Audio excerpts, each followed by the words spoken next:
¿Ya? Normalmente los líquidos se separan por destilación, pero hay varios tipos de destilación. Sin embargo, para poder comprender el proceso hay que definir lo que es el punto de ebullición. Se define punto de ebullición como la temperatura en la cual coexisten en estado de equilibrio la fase líquida y gaseosa de una sustancia. Bueno, en los colegios normalmente dan otra definición que es un poco más imprecisa. Dicen que el punto de ebullición es la temperatura en la cual un líquido se convierte en gas.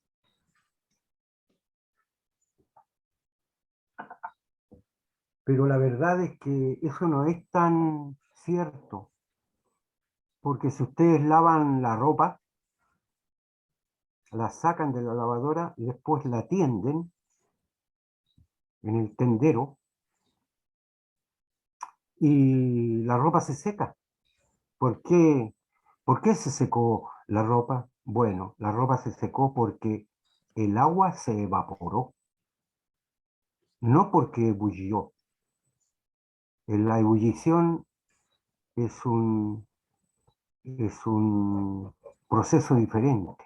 Es la temperatura en la cual coexisten la fase líquida y gaseosa. ¿Ya? El concepto de evaporación es otro concepto distinto. La evaporación se puede producir a cualquier temperatura. ¿Por qué? En la clase anterior yo les mostré un diagrama de fase. Aquí estaban en equilibrio los tres estados de la materia, el sólido, el líquido y el gas. Y nosotros vimos que existe límites de existencia de los estados de esta materia, y eso están dados por los trazos AB, BC y BD. AB, BC y BD. En el trazo BD hay una línea aquí que da cuenta de los puntos de fusión de una sustancia. O sea, la sustancia puede tener tantos puntos de fusión como puntos tenga el trazo BD. En el trazo AB, la sustancia sublima y puede tener tantos puntos de sublimación como puntos tenga el trazo AB. Bueno, en el caso de, de los puntos de ebullición, cuando una sustancia ebulle, estamos hablando del trazo BC, en donde la fase líquida coexiste con la fase gaseosa. Este es el límite de existencia de la fase líquida o la fase gaseosa. Este trazo BC. Por lo tanto, un líquido tendrá tantos puntos de ebullición como puntos tenga el trazo BC. Entonces, todos los puntos a lo largo del trazo BC pueden ser leídos como temperatura de ebullición. Acá en el eje de temperatura, porque en el eje Y está el eje de la presión. Fíjese bien, yo les decía que una sustancia puede tener tantos puntos de ebullición como puntos tenga el trazo BC. Pero sin embargo hay un punto característico, que es el que ocurre a la presión de una atmósfera. Y ese punto de ebullición que está aquí, y que lo designé con T1, es la temperatura de ebullición normal. Por lo tanto, hay que distinguir también entre lo que es temperatura de ebullición, se refiere a cualquier punto de los que están en el trazo BC, y la temperatura de ebullición normal, que se refiere a un solo punto. ¿Cuál es aquel? Aquel que se mide a la presión de una atmósfera. ¿Quedó claro? Bueno, Sí, ¿quedó claro? sí, sí. Pues bien, Una vez que uno conoce lo que es el punto de ebullición, uno puede definir o describir lo que es la destilación. La destilación es un método de separación que permite separar líquido en base, por supuesto, separar líquido de sus impurezas sólidas, no volátiles, o de otros líquidos que pueden ser volátiles, mediante un proceso que se llama destilación y que está basada en el punto de ebullición de una sustancia. Hay que recordar además que los puntos de ebullición de una sustancia son característicos de cada sustancia. Puede suceder que dos o más sustancias puedan tener el mismo punto de ebullición. Puede suceder. Normalmente no ocurre. Pero es posible que ello en algunos casos ocurra. ¿De qué se trata la destilación? Aquí tenemos nosotros una figura en donde está bien descrita. El número 1 es la fuente de calor, que puede ser un calefactor agitador. Es eléctrico. Antiguamente esto se hacía con llama directa, con mechero. Ahora no. Es menos peligroso, sobre todo si se trabaja con líquidos que son volátiles. Tenemos un balón de destilación, que es ese que está acá, en donde en naranja está el líquido que vamos a destilar. Tenemos una columna de fraccionamiento, que es esta que está aquí. Ya vamos a ver cómo funciona la columna de fraccionamiento. Tenemos la cabeza de destilación, que están anotados con numerito 4, la cabeza de destilación, donde va el termómetro y tiene una salida lateral perdón, que conecta con un refrigerante. Si usted mira el refrigerante tiene un orificio de entrada que está acá y un orificio de salida que está acá. Por ahí se refrigera los vapores que se generan en el balón de destilación y que ascienden por la columna de fraccionamiento. Y aquí, cuando llegan al tope, el termómetro va midiendo la temperatura con la que llegan los vapores acá arriba y no les queda otro camino que pasar por el tubo lateral, en donde son enfriados en este tubo de doble pared por donde en la parte exterior circula agua. Y ahí los vapores se enfrían y vuelven de nuevo a la fase líquida y gotean a través del codo de destilación al balón receptor. Aquí se ve, bueno, lo coloqué de un color un poco distinto, aquí amarillo y aquí naranja, para ver que para darnos cuenta de que este líquido está puro. Además, tenemos un soporte universal, dos soportes universales, dos hay aquí, con las cuales, utilizando pinzas adecuadas, nosotros podemos montar este equipo. Entonces el procedimiento es el siguiente.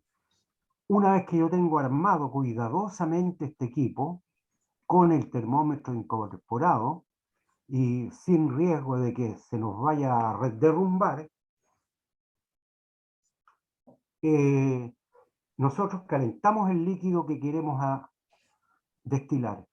Los vapores, una vez que el líquido ebulle a la temperatura que hay en ese momento en el laboratorio donde se realiza el experimento, los vapores suben, acá llegan al termómetro que mide la temperatura, pasan a la salida lateral de la cabeza de destilación, llegan a una zona fría, por donde pasan por el interior de este tubo que ustedes ven ahí, son enfriados por agua, normalmente agua.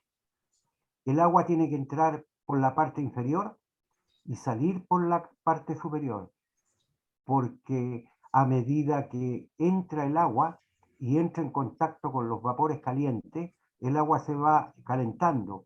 Por lo tanto, lo que se quiere lograr haciendo entrar la corriente de agua por la parte inferior, por esta parte, es que los vapores se encuentren siempre con una corriente de refrigerante cada vez más fría.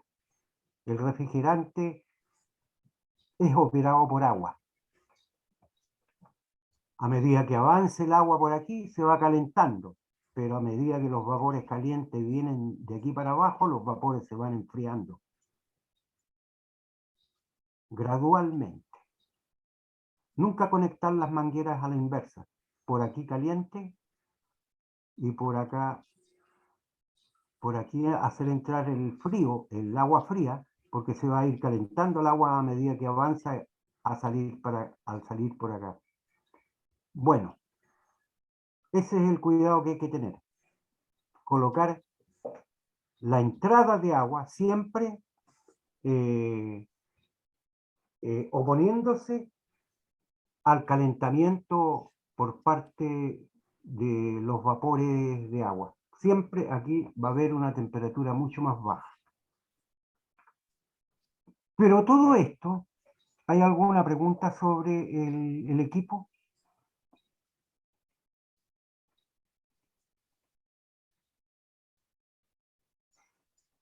Ahí lo agrandé un poquito para que lo vean. Vapores calientes suben por la columna de fraccionamiento. Acá arriba pasan al tubo lateral de la cabeza de destilación y se enfrían por acción del agua y gotean en el balón receptor. Aquí hay algo que olvidé. Esta salida que tiene aquí, normalmente se utiliza para conectar alguna manguera para hacer vacío en el interior. O, si no está, para igualar la presión interna que hay aquí con la externa que hay en todo el medio ambiente fuera del equipo. Porque si nosotros tapamos ese orificio, el de aquí, el 11, puede suceder que esto simplemente reviente o los vapores se nos escapen por las junturas, si la presión aquí que se alcanza es muy alta. ¿Ya? Ese tubo se llama igualador de presiones o conexión a una bomba de vacío. Ya vamos a ver cómo se hace eso, con qué utilidad. Uno puede conectar a una bomba de vacío y qué es lo que va a pasar. Según el diagrama de fase, si yo bajo la presión, esta presión, aquí va la presión, si yo la bajo, ¿qué sucede? Baja el punto de ebullición porque cambia de aquí a acá, por ejemplo, si la presión es esta. Y si la presión sube mucho porque caliento muy rápido, el punto de ebullición sube. ¿De acuerdo? La gracia es que haya una igualdad de las presiones internas del equipo con la presión externa de acá. Para que aquí no se produzca aumento de presión o subida del punto de ebullición, el equipo se rompa o bien se escape por las junturas, porque estas junturas son junturas esmeriladas, son bastante muy bien selladas, pero aún así pueden saltar, separarse o reventar el equipo o simplemente el líquido se escapa por las junturas. Vamos a ver cuál es el fundamento de la destilación. Para ello hay que definir lo que es una mezcla ideal de líquidos. A cierta temperatura se dice que una mezcla de líquido es ideal cuando sigue la ley de Raoult. La ley establece que a cierta presión externa dada, la presión parcial de uno de los líquidos de la mezcla, presión parcial, es proporcional a la fracción molar del líquido y a la presión de vapor del líquido en estado puro. En otras palabras, si yo tengo un líquido X, cualquiera sea, ese líquido tiene una presión de vapor en estado puro. ¿Ya? La verdad es que todos los líquidos tienen presión de vapor. Cuando uno destapa una botella de alcohol o una botella de acetona, uno siente los vapores de acetona, de alcohol o cualquier otro líquido. Eso se debe a que ejercen una presión los líquidos y que muchas veces es distinta de la presión cuando están en mezcla. Esta es la presión que se mide en estado puro. ¿De acuerdo? Ahora, cuando está en mezcla, la presión parcial que ejerce tiene que ser igual a la fracción molar por la presión del líquido puro. ¿De acuerdo? Probablemente, pero ustedes ya hicieron química general, saben lo que es la fracción molar. La fracción molar está definida como, voy a bajar un poquito, la fracción molar está dividida por el número de moles de una sustancia cualquiera en la mezcla ideal de líquidos, dividido por el número de moles totales de líquidos que hay en solución. Por ejemplo, si yo tengo, pero hay un ejemplo resuelto más abajo. Si yo tengo un mol de alcohol etílico mezclado con 2 moles de agua, y yo quiero saber la fracción molar del alcohol, digo 1 partido por 3, porque tengo un mol de etanol y 2 moles de agua. Uno coloco aquí arriba y abajo como coloco la suma del número de moles totales, que son 1 de alcohol más 2 de agua. 1 dividido por 3. Y eso me da la presión la fracción molar. Aquí en esta fórmula, fíjese bien que si sumo las fracciones molares de los componentes de la mezcla, si sumo las fracciones molares, esa siempre va a ser 1. ¿Por qué? Porque en el caso de un mol de alcohol y 2 moles de agua, sería 1 dividido por 3. Pero si yo quiero calcular la del otro componente, sería 2 partido por 1.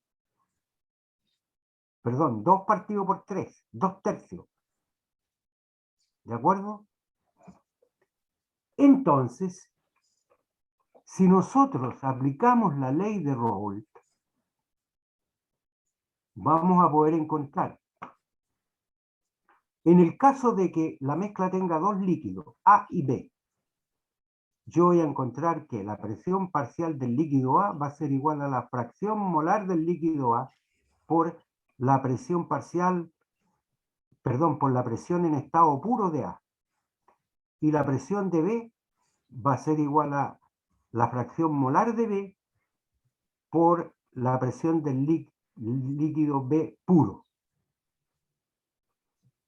Ahora, para una mezcla de más de dos líquidos, nosotros podemos generalizar.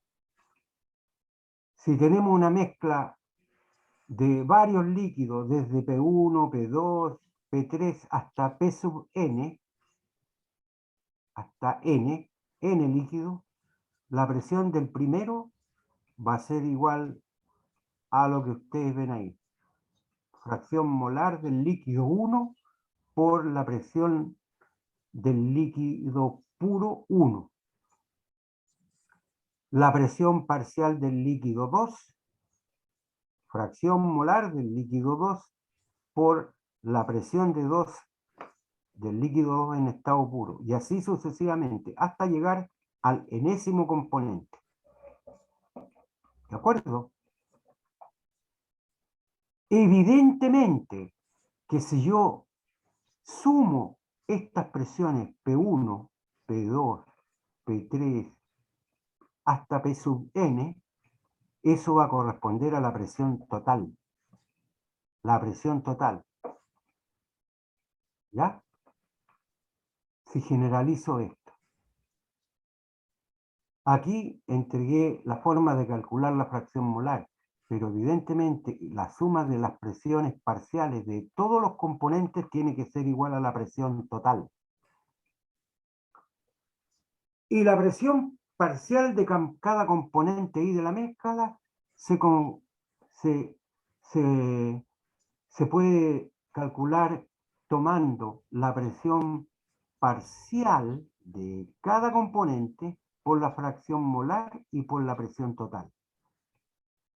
Tengan cuidado de no confundir la ley de Raoult, que es esta, presión parcial,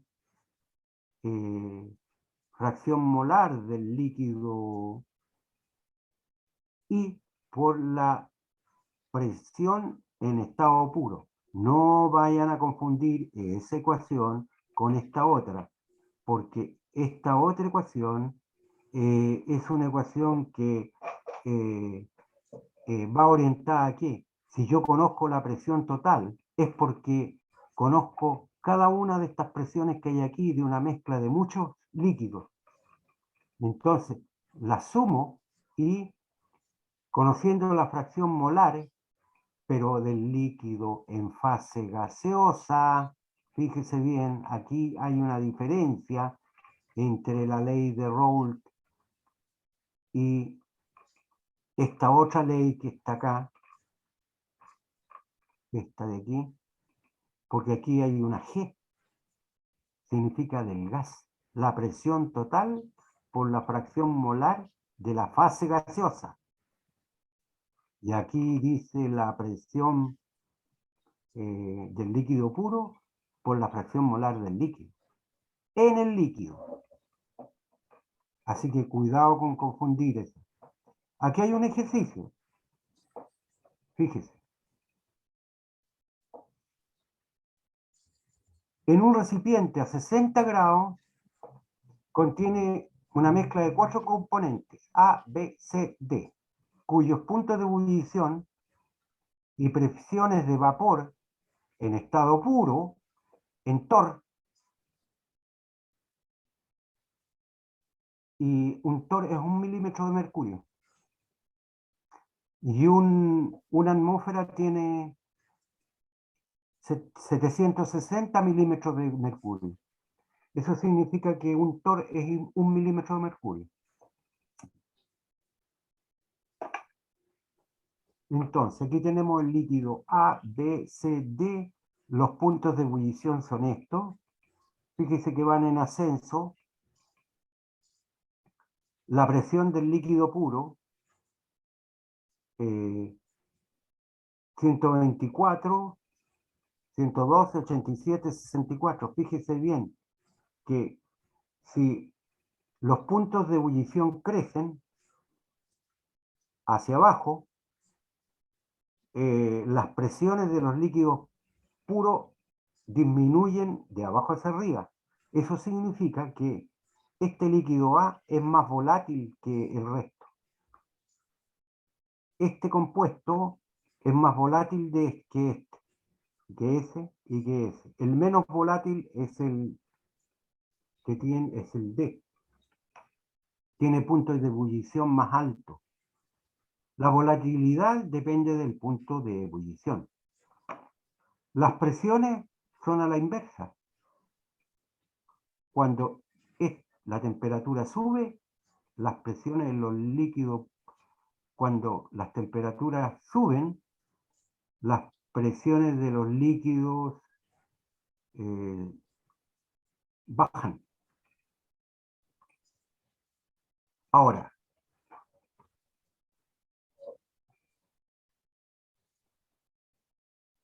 entonces, suponga usted que esta mezcla tiene 0,5 moles de esto, 0,5 moles de eso, 0,5 y 0,5. En total, la suma total son 2.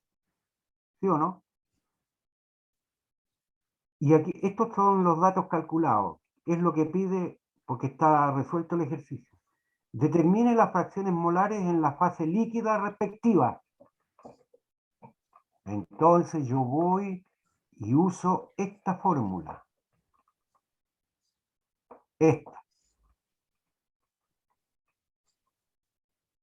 Entonces yo sumo los moles. Me da 2.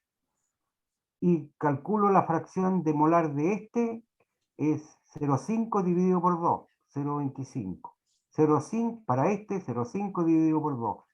0,5 dividido por 2 y 0,5 dividido por 2.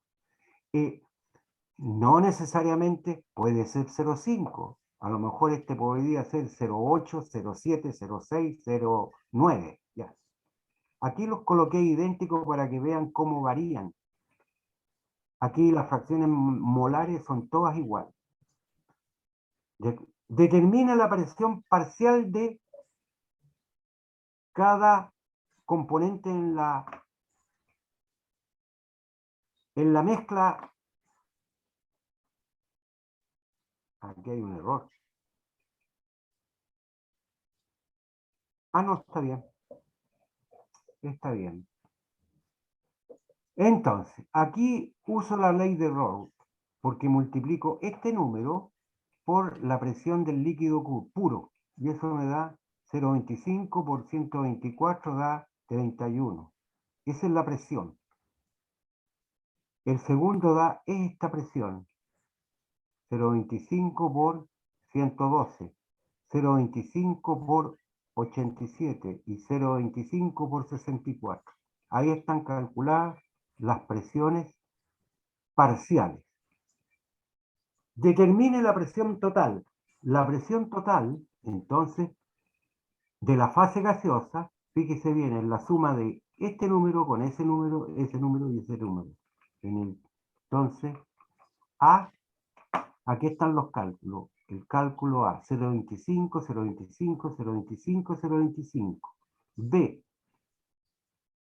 la presión parcial de A, de B, de C y de D. Están hechos los cálculos que están colocados ahí. 31, 28, 21,75 y 16. Y la presión total es la suma de esto. 31 más 28, 21,75, 16, 96,75, todo.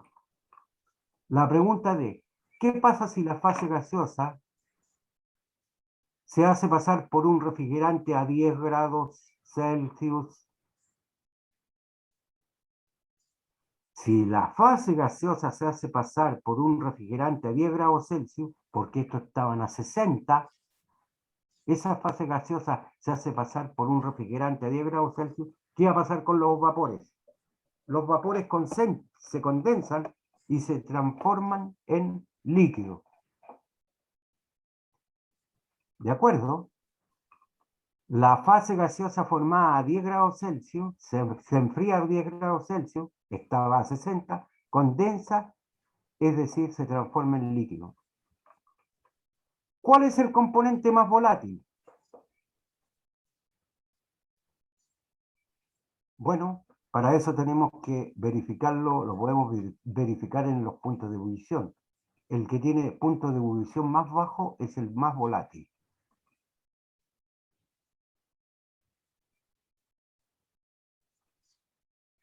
¿Ya? Aquí está la respuesta.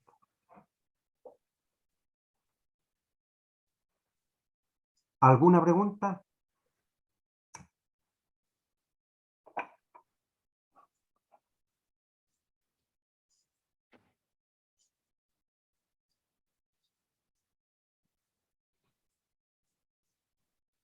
Mire, el ejercicio 2 dice, determina la composición Aquí cambié la fracción molar, porque acá, para el cálculo de la presión de la fracción molar, usamos la letra L del líquido. Lo que hicimos aquí es sumar números de moles de líquido. 0,5 dividido por 2, porque cada uno es 0,5 el número de moles, perdón, el número de moles es 0,5 de cada uno de ellos. Entonces yo calculo 0,5 dividido por 2, 0,5 dividido por 2, etcétera, y me da la fracción molar en el líquido. Dice ahí líquido, donde tengo ennegrecido. Pero ahora el ejercicio 2 determine la composición X en la fase gaseosa de los componentes A, B, C, D del ejercicio anterior. Y la respuesta es bien simple, porque aquí aplicamos la segunda ley, esta que está acá, que se llama ley de Dalton de las presiones parciales. Esta es la ley de Raoult. Ley de Raoult. Esta es la ley de Dalton de las presiones parciales, porque Dalton tiene varias leyes que enunció en el curso de su vida. Entonces, fíjese bien.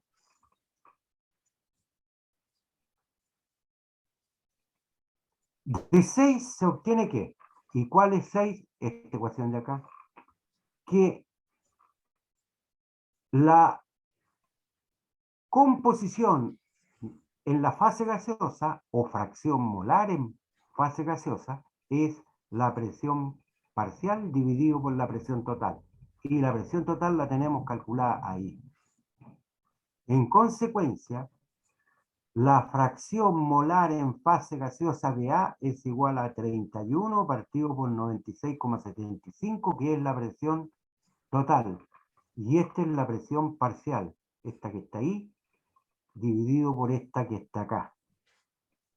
Entonces, eso da 0,3, 0,4, acá da 0,2892, para C da 0,2248 y para D da 0,1654. Si completamos la tabla anterior, le colocamos una columna más aquí a esta y le agregamos la X en fase gaseosa. ¿Por qué? Muy simple, porque cuando en el equipo de destilación el equipo asciende por la columna, lleva una composición de la fase gaseosa, ¿sí o no? Y cuando pasa el refrigerante, se condensa, ¿cuál va a ser la composición que tiene el nuevo líquido que aparece en el baloncito de acá? ¿Cuál va a ser la composición que va a tener el líquido que está aquí? Este líquido va a tener la composición que traía o que portaba la fase gaseosa que ascendió por aquí. Y la composición en fase gaseosa se calcula de esa manera. Por lo tanto, esta fracción molar que está aquí, perdón, esta fracción molar que está aquí es la fracción molar del líquido que yo tengo en el balón de destilación.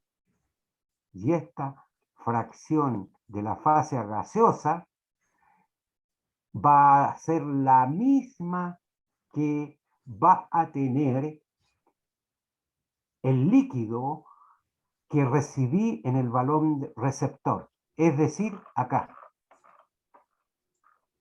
Acá. ¿De acuerdo?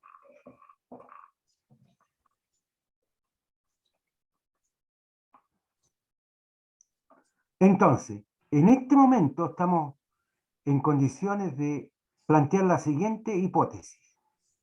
La composición de la fase líquida formada por el enfriamiento y condensación de la fase gaseosa generada por una mezcla de líquidos debe ser exactamente igual a la composición de la fase gaseosa del líquido que la generó.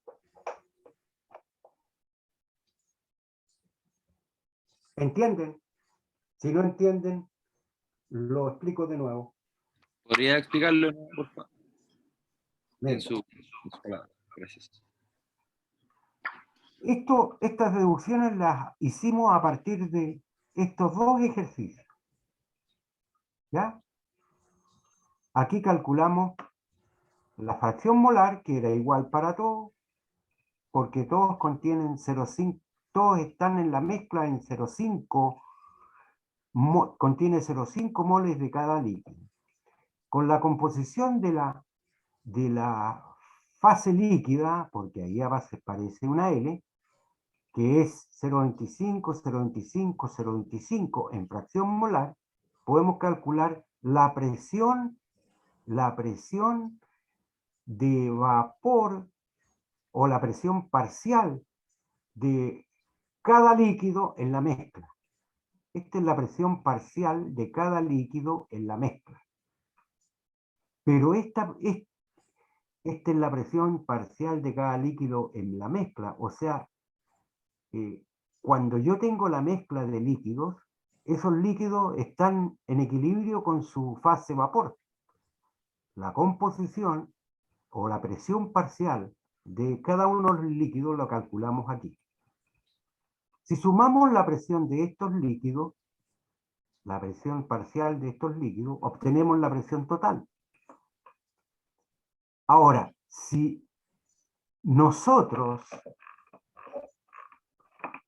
colocamos aquí nuestra mezcla de 4 líquidos, ellos van a tener una presión parcial. Si yo caliento aquí, esa composición de la fase gaseosa va a empezar a ascender, ascender, ascender, ascender, ascender. Y llega acá. ¿Con qué composición llega acá? Con la composición que tenía la presión parcial que ejercían los líquidos aquí, en esta solución. Y cuando yo enfrío, esa composición se va a conservar en el líquido que yo destilo acá. ¿De acuerdo? Por eso que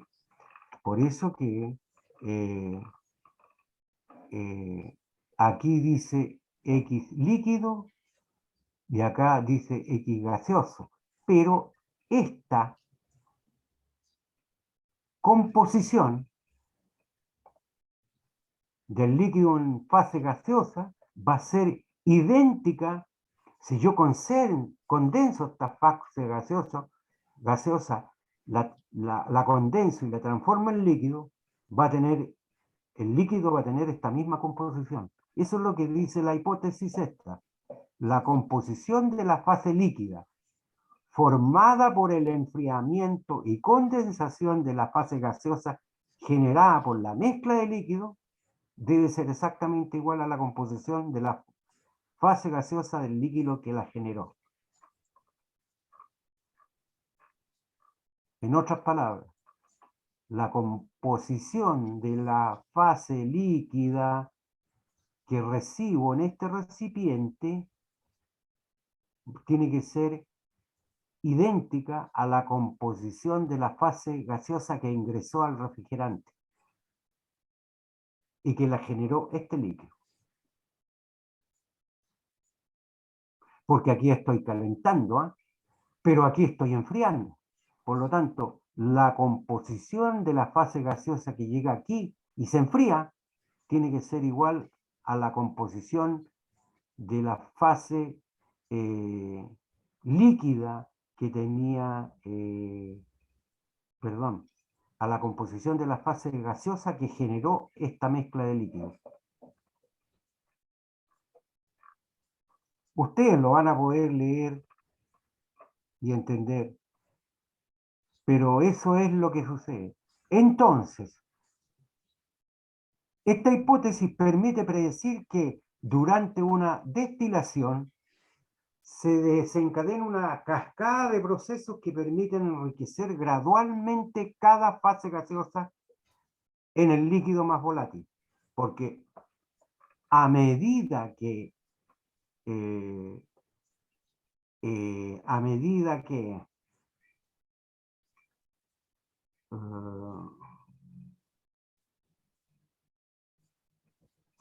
a medida que aumenta el punto de ebullición, disminuye la volatilidad. Por ejemplo, si ustedes miran aquí, una de las razones por las cuales yo coloqué estos números idénticos es para ver lo que pasa acá. Fíjese bien. ¿Quién tiene menor punto de ebullición? El líquido A. Tiene la composición en fase gaseosa más alta. 0,32, 0,28, 0,22, 0,16. Entonces, a medida que el líquido asciende por la columna de fraccionamiento que está acá, esta columna, el líquido se va enriqueciendo cada vez más en el líquido más volátil. ¿Sí o no? Por lo tanto, este líquido que yo recibo en el balón receptor va a ir enriquecida con el líquido más volátil. Porque la separación se hace en función de la temperatura.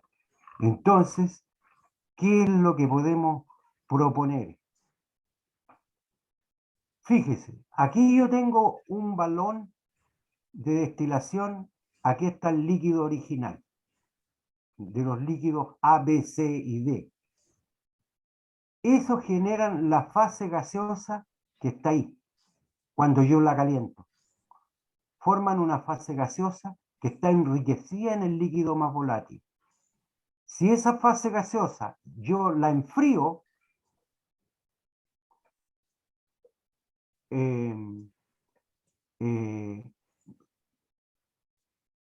esta fase gaseosa, esta composición va a aparecer acá como fase líquida. Esta se evapora. ¿De acuerdo? Y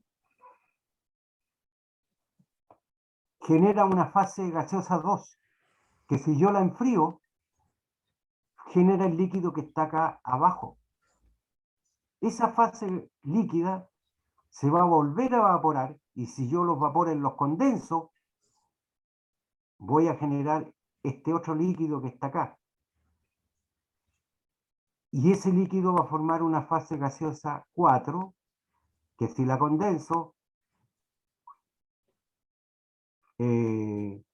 forma esta otra fase líquida. Y estos puntos suspensivos puede ocurrir cientos de veces.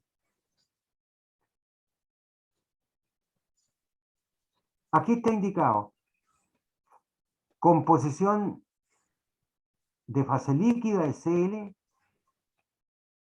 F es la composición de la fase gaseosa generada por la fase líquida, CL, CD representa el condensador usado para la destilación, CD, debiera ser CD minúscula, ¿no es esto? Ahora, fíjese bien, si este proceso lo hacemos una sola vez, a eso se le llama destilación simple. Y cuando lo hacemos n veces, a eso se le llama destilación fraccionada.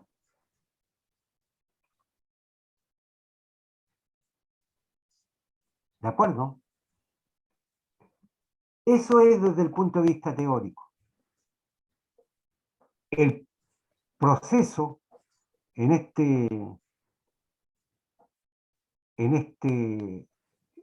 esta figura teórica, podemos ver que la destilación fraccionada involucra realizar un número significativamente grande de destilaciones simples para alcanzar una separación eficaz. Si los puntos de ebullición de los componentes de la mezcla son muy cercanos, hay que realizarla siempre, la destilación fraccionada. Pero si los puntos de ebullición son de a lo menos 50 grados de temperatura, tienen al menos 50 grados de temperatura, yo puedo hacer esta destilación una sola vez. Una sola vez. Ya vamos a ver cómo se hace, porque esto es teórico.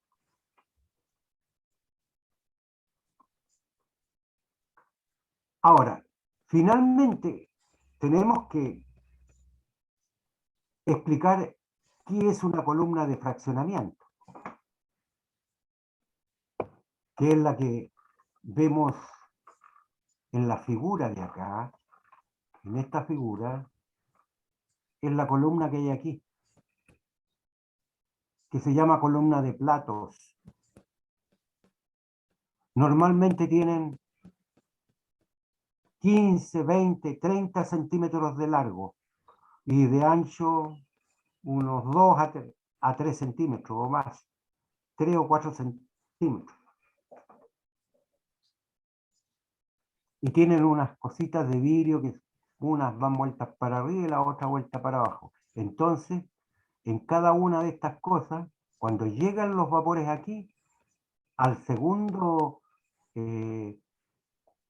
pedestal, se puede decir, que está aquí, el líquido condensa y gotea aquí y aquí se forma líquido. Ese líquido sube hasta acá y llega acá y se vuelve a condensar y se acumula en este plato que hay aquí, se acumula líquido, que con el calor que traen los vapores desde de la parte inferior, los hacen subir al tercer escalón, condensan y se empiezan a llenar. Normalmente estos platos que hay aquí, ese de aquí, el que está vuelto para arriba, ese junta líquido. Y el de arriba permite que el líquido condense, hasta que el líquido que va a llegar acá arriba va a ser el líquido más volátil. Porque aquí ocurren evaporación y condensación sucesivas. En este plato se junta líquido. El calor lo hace subir un poco más, pero ¿a quién va a hacer subir más? Al más volátil. Por lo tanto, el que llega acá arriba es el más volátil de todo. Esto está representado por esta figura, pero esta figura es desde el punto de vista teórico. ¿Por qué? Porque aquí significa que yo he colocado un condensador, 2 condensadores, 3 condensadores, 4 condensadores. No, y aquí hay un solo condensador, que es el que está acá. Pero las separaciones, ¿dónde se produjeron? En la columna de fraccionamiento. Sucesivas evaporaciones y condensación. El primer líquido evaporado se evapora aquí. Llega a este plato que está vuelto para abajo y condensan y se junta líquido aquí. Ese líquido con el calor que viene de abajo sigue evaporándose y pasa a juntarse líquido en el segundo plato y en el tercero, en el cuarto, hasta que al llegar arriba, ¿quién va a llegar primero? El líquido más volátil.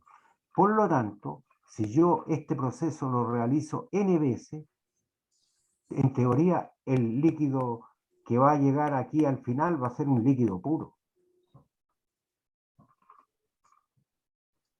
Aquí hay otros tipos de columna. Bueno, aparte de la columna de platos que mostré yo ahí arriba, aquí hay otro tipo de columna. Bolitas. No, estos son trocitos de tubo de vidrio hueco,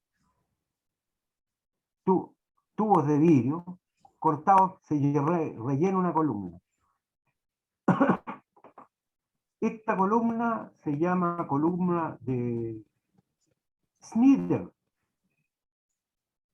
Fíjese bien, esto de aquí está suelto, se levanta con los vapores. con los vapores se levanta y junta líquido aquí. Si sube la presión acá por calentamiento, los vapores empujan esa bolita de vidrio que tiene una puntita que tapa, hace de tapón ahí. Lo levanto un poquito, pasan vapores, se cierra aquí, condensan y van ascendiendo hacia arriba. Y arriba va a llegar el vapor más, el líquido más volátil. Y esta es la columna de Vigreux. A ver, no sé si la puedo mostrar bien, pero ustedes, si son astutos, la columna de Vigreux la van a poder buscar en la red, aparecen varias, porque aquí yo tuve que hacer un montaje. Esta columna es un tubo que sea de vidrio, que se funde y se le hacen pequeñas, a ver, déjeme buscarla, a ver,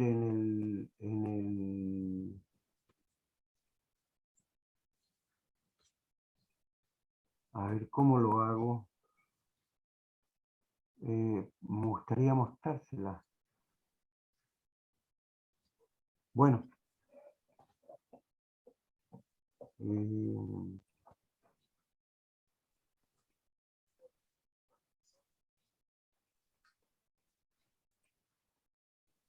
no se alcanzan a ver, pero tiene hundido 4 hendiduras hacia adentro. Se toma el vidrio y con un trocito de metálico, cuando el vidrio está fundido, se empuja para que forme puntitas.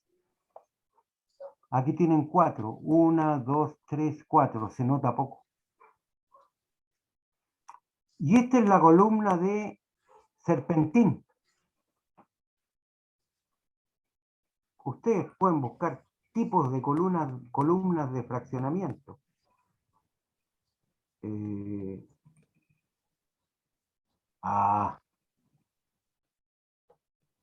¿Qué hice?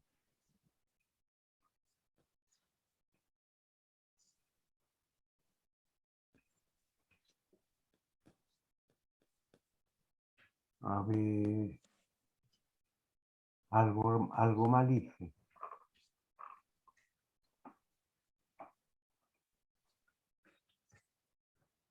Voy a dejar de compartir pan. Es la columna de serpentín. Aquí va un serpentín enrollado en un tubo. Entonces, los vapores ascienden por el serpentín, suben y a medida que se van transformando en líquido, empiezan a dar vueltas y van bajando. ¿Ves? Supongamos que aquí se forma una gota de líquido y ese empieza a dar vuelta y empieza a bajar. Pero el calentamiento de los vapores más calientes que vienen de abajo los hacen volver, los vuelven a evaporar y vuelven a subir. Pero los que llegan acá arriba, prácticamente el líquido más volátil puro. Y esta otra columna es la columna de relleno. Normalmente se hace con esponja de acero inoxidable. A veces sirve para retener algún tipo de sustancia que puede reaccionar con el hierro, porque el acero y hierro, y pueden purificar al solvente que avanza a través al líquido que yo quiero separar y que avanza por la columna hacia arriba. Podría ser agua, que yo quiero retener, no quiero que llegue acá arriba. Bueno, hay diferentes formas de utilizar y diferentes formas de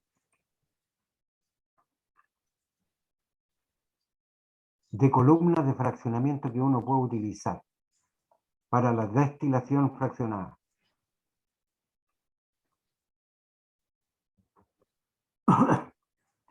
Destilación a presión normal y a presión reducida. Bueno, habría que volver al diagrama de fases. Si la presión ambiente es una atmósfera, la destilación se realiza a presión normal y el punto de ebullición de la sustancia sería ese, que está acá, T1. Pero si yo bajo la presión a ese nivel, ¿qué va a pasar con la temperatura de ebullición? ¿Va a caer a ese nivel?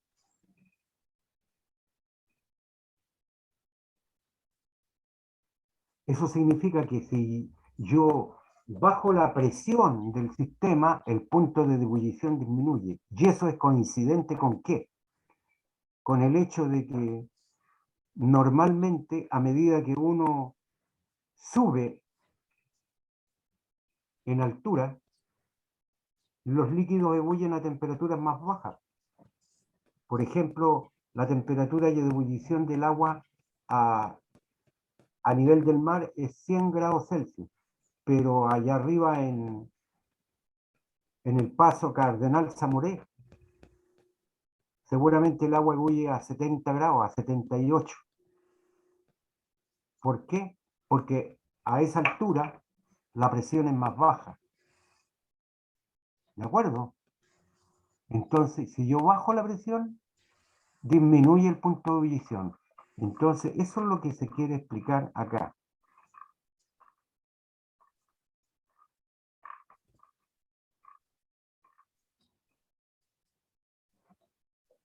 A presión normal de una atmósfera, un líquido tiene una temperatura de ebullición que se llama temperatura de ebullición normal o punto de ebullición normal. Sin embargo, mediante una bomba de vacío se puede reducir la presión a valores menores, a valores P2 menores que 1. Y para eso les decía yo que sirve esa conexión de aquí al lado en el equipo. Porque aquí puedo colocar una bomba que chupe y que baje la presión interna a un valor fijo, por ejemplo, a media atmósfera. Como una atmósfera tiene 760 milímetros de mercurio o 760 torres, supongamos que yo la dejo a 300 torres, la presión interna acá, con una bomba que chupe por aquí. ¿Qué va a suceder? Todos los puntos de ebullición de la mezcla bajan. ¿De acuerdo? Es muy utilizado ese sistema, sobre todo para sustancias que descomponen en la temperatura de ebullición. Aquellas sustancias que descomponen cuando ebullen, hay que destilarlas a presión reducida. ¿De acuerdo? Bueno, aquí está el diagrama de fase.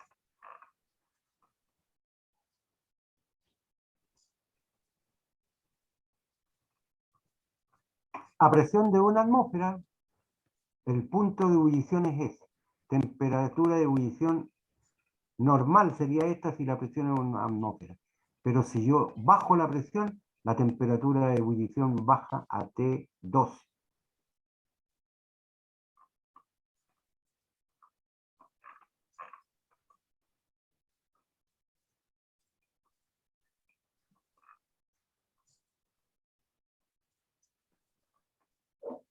Experimentalmente, para realizar una destilación a presión reducida, se conecta una bomba de vacío y presión regulable, ¿eh? No cualquier presión, en la salida lateral del codo de destilación que mostrábamos en la figura 2. Con eso, los puntos de ebullición de los componentes de la mezcla se reducen notoriamente. Ahora, se reduce también el costo energético, pero ustedes dirán, hasta por ahí nomás, porque yo estoy gastando energía para hacer funcionar la bomba. Bueno, sin embargo, se acortan los tiempos de destilación. Y lo otro es que normalmente, si algún componente de la mezcla se descompone con la temperatura, yo puedo evitar la descomposición realizando una destilación a presión reducida.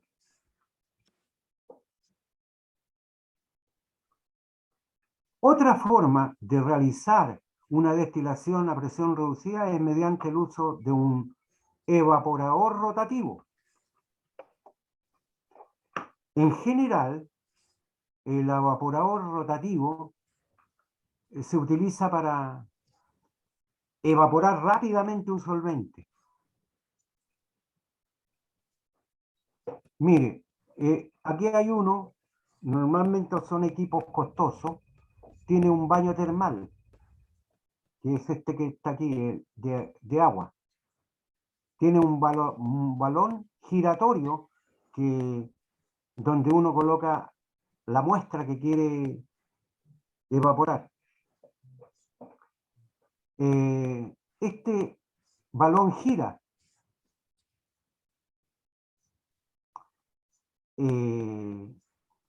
Y para que el líquido no ebulla a borbotones o ebulla violentamente.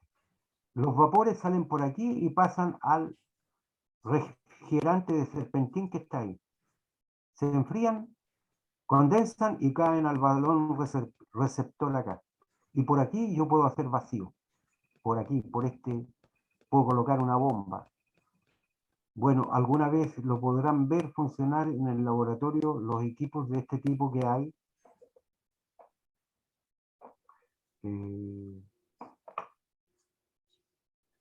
Y van a poder ya pronto, creo, espero. Aquí ustedes reciben el solvente destilado. Este tiene controles, ¿ah? Tiene control de temperatura y velocidad de giro de este balón,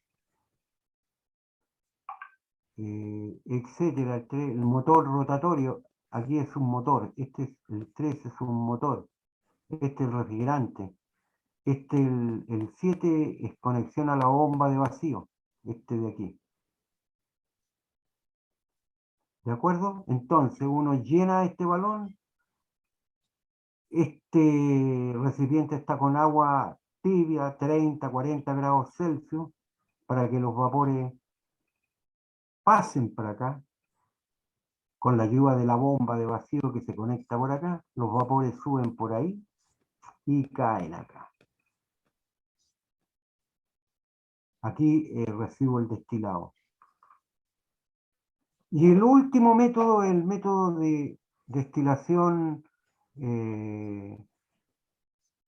por arrastre con vapor. La verdad es que yo considero que la destilación por arrastre por vapor más bien es un método de extracción, pero trata de lo siguiente.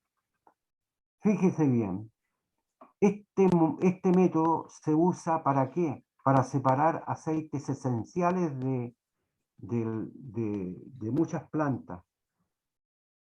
Las esencias de rosa, de poleo, de menta, de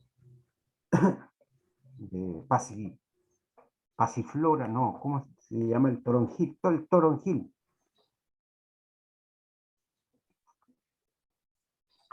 Se utiliza para obtener aceites esenciales. Ahora, los aceites esenciales son una serie de compuestos contenidos en la mayoría de las plantas. Normalmente son de muy buenos aromas. La menta, la vainilla. Todas las esencias que ustedes ven por ahí, esencia de poleo, incluso el aguarrás. Y el aguarrás se llama así porque justamente el aguarrás se extrae de las hojas de los pinos.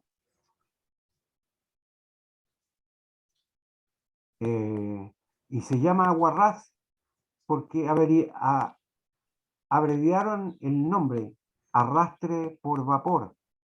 Es agua arrastrada, ¿ya? De ahí viene el nombre de aguarrás, agua arrastrada. Normalmente estas esencias se usan mucho en la industria farmacéutica, en medicina, en perfumería, diluyentes de pintura, aquí entra el aguarrás, etc. Bueno, aquí estaba escrito el aguarrás.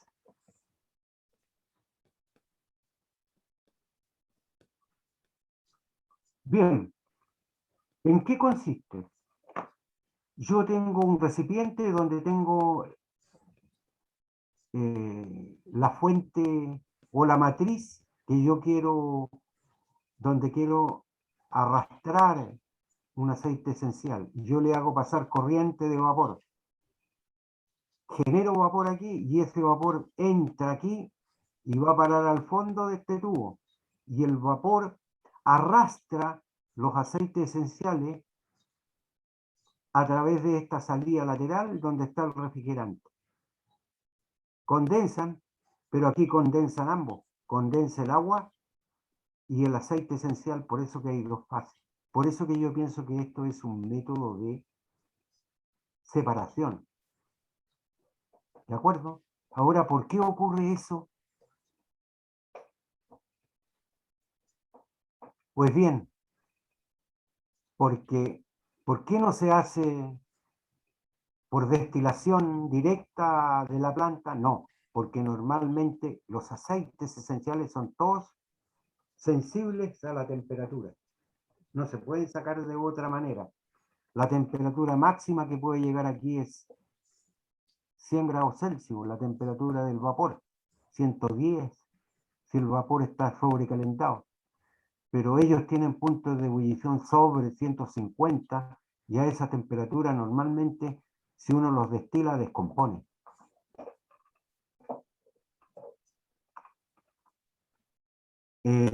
¿Por qué? ¿Qué es lo que hace que los líquidos sean arrastrados? Justamente son arrastrados porque el calor del vapor hace que la temperatura aumente la presión parcial de los componentes. Y como hay corriente de vapor, el vapor de agua los arrastra para acá. ¿De acuerdo? Para mí esto es más un método de separación. Finalmente vamos a ver la forma de medir los puntos de ebullición. Fíjese que para medir un punto de ebullición tenemos nosotros una fuente de calor, un tubo de ensayo. Es bien fácil de preparar esto. Un soporte universal, una pinza, un termómetro, un tubo de ensayo, la muestra y un capilar sellado por un extremo, un pedacito de capilar sellado por un extremo.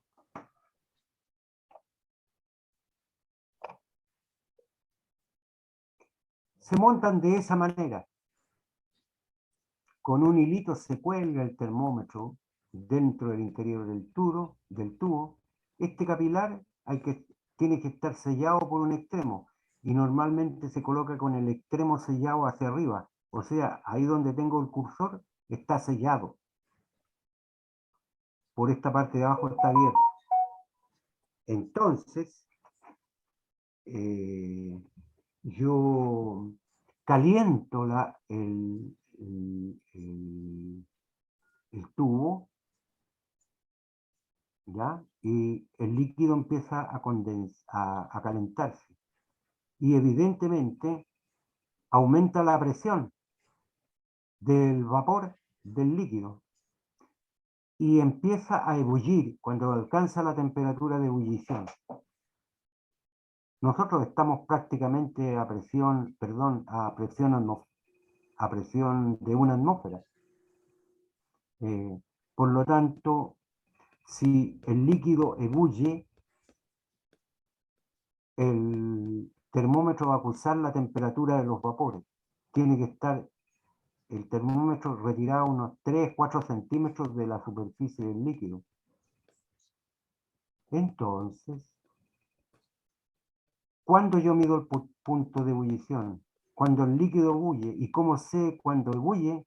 Bueno, lo sé cuando esta parte de aquí del tubo capilar que no está lleno de líquido, este se echa al final, después de agregar el líquido, no tiene líquido en esa zona de ahí. Aumenta la presión del vapor y empieza a burbujear por acá abajo de manera constante, homogénea y continua. Cuando eso ocurre, yo veo cuál es la temperatura que marca el termómetro.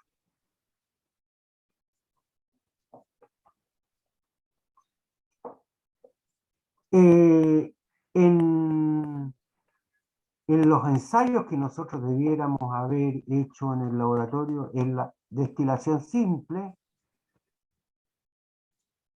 ustedes pueden ver ese video, la destilación fraccionada, pueden ver ese otro video, y el funcionamiento del evaporador rotativo pueden ver ese video.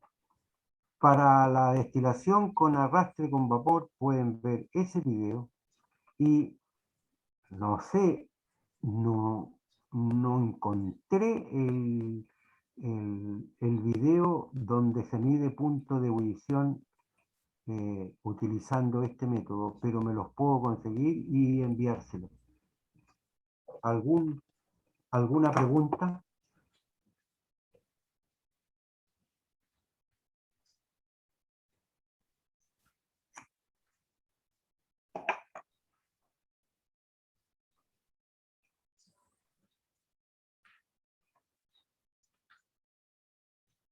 ¿Alguna pregunta, jóvenes?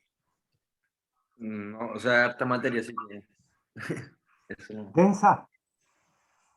¿Muy densa? No, no tan densa, pero es harto que